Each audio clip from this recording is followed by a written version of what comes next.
Olá, eu sou Rafael Severo e estou aqui no nosso quinto vídeo da série Pense em Imóveis Escola de Investidores para falar de um assunto polêmico, a bolha imobiliária, verdade ou especulação. Existem diversos pontos de vista em relação a esse assunto. No entanto, nós vamos apresentar alguns fundamentos econômicos para que você possa tirar a sua própria conclusão. Vamos a estes fundamentos. Estamos perto de uma bolha imobiliária? Essa é uma pergunta que é feita frequentemente para nós durante os nossos cursos e virou um capítulo especial no nosso curso Invista em Imóveis como os investidores de sucesso, estratégias vencedoras que estão ao seu alcance. A gente vai tentar mostrar para vocês, dar um briefing aqui, passar um pouco do que a gente fala nos nossos cursos, né? Quais são os fundamentos que a gente apresenta da nossa economia que demonstram que o Brasil é um país que está em crescimento e que o mercado imobiliário está andando junto desse crescimento e está crescendo com fundamento e consistência, ok? Então, vamos a esses fatos, né? Estamos perto de uma bolha imobiliária. O que vocês acham? Esse é um crescimento do setor que ficou estagnado por muito tempo. Tá? O setor imobiliário, na década de 80, as pessoas investiam para fugir da inflação. Tá? Na década de 90, foi uma década considerada perdida para o setor imobiliário. E de 2006 até hoje, esse mercado vem apresentando realmente um crescimento extraordinário. Tá? Isso é em função da existência de dados que a gente vai mostrar agora. Tá? São dados estatísticos que comprovam que, na verdade, existe uma demanda reprimida muito grande no mercado brasileiro. Tá? Os critérios para concessão de financiamento, tá? Que isso foi uma das grandes preocupações aqui no Brasil e tem sido, né? Será que o crédito não está sendo oferecido muito fácil? Daí vai repetir uma crise que nem houve nos Estados Unidos? A resposta para isso é não. O Brasil hoje, o sistema bancário brasileiro, ele é referência mundial, tanto em questão de austeridade, de critérios para concessão de financiamentos, como na questão de controle, tá, do volume de capital que é injetado na economia. Então, a gente tem critérios muito diferentes da economia americana. Lá, quem vendia os financiamentos bancários, as hipotecas imobiliárias, que são assim chamados lá os financiamentos imobiliários, tá? Eram agentes de hipotecas que eram remunerados com base na quantidade de hipotecas que eles vendiam. Logo, eles não estavam muito interessados na qualidade dessas hipotecas. Isso foi um dos grandes motores da geração de tantos títulos que a gente chama de títulos podres lá nos Estados Unidos, né? A gente aqui no Brasil não tem a cultura de hipotecas múltiplas. O que são as hipotecas múltiplas, né? Você pode ter aqui no Brasil no máximo uma hipoteca que é correspondente ao imóvel onde você mora. Lá você podia ter vários imóveis hipotecados, contanto que você conseguisse honrar as hipotecas. Tá?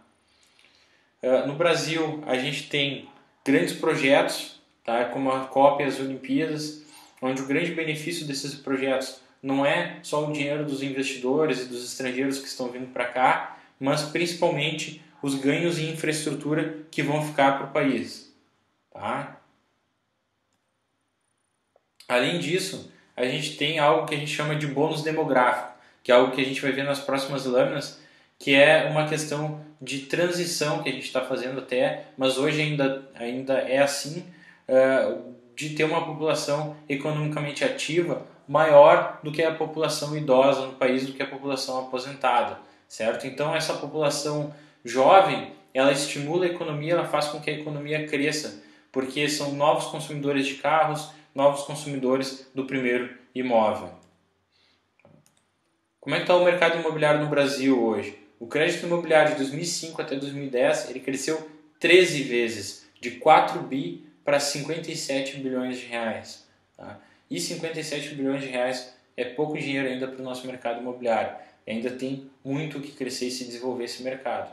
Tá? O aumento do emprego e da renda ele ficou até o final do ano passado uma média de 6% acima da inflação, tá? O que também ajudou a ampliar a demanda por imóveis e ajudou aos consumidores emergentes a assumirem financiamentos com maior tranquilidade, pois o seu poder de compra estava crescendo mais do que a inflação. Tá? A classe média no Brasil chegou a 107 milhões de pessoas, isso são dados da FGV que a gente traz para vocês, e continua crescendo. Tá? E é importante destacar, isso eu já falei no nosso primeiro vídeo, que as classes A e B são as que mais crescem proporcionalmente no Brasil. Tá? Isso é muito importante e demonstra que a gente tem, acima de tudo, novos consumidores, novos entrantes no mercado de consumo de bens imobiliários também. Uma pessoa, quando ela sobe de classe social, ela também quer mudar e adequar o seu estilo de vida.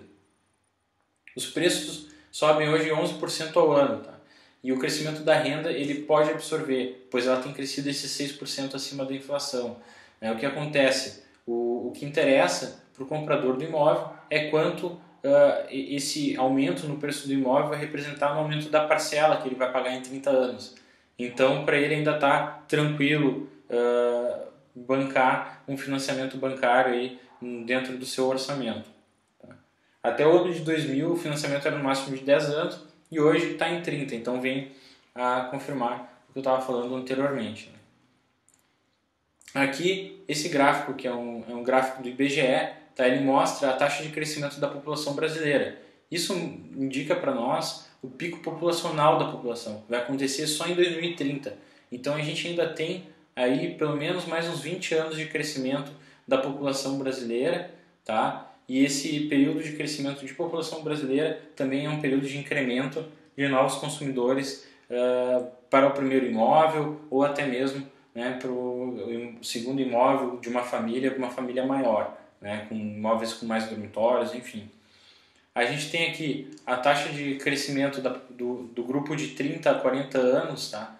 E esses gráficos aqui do IBGE, eles demonstram aí que a nossa população de 30 a 40 anos continua crescendo até 2023, ou seja, são 13 anos ainda de crescimento do volume dessa população, tá? E o crescimento dessa população indica que cresce também a demanda pela compra do primeiro imóvel.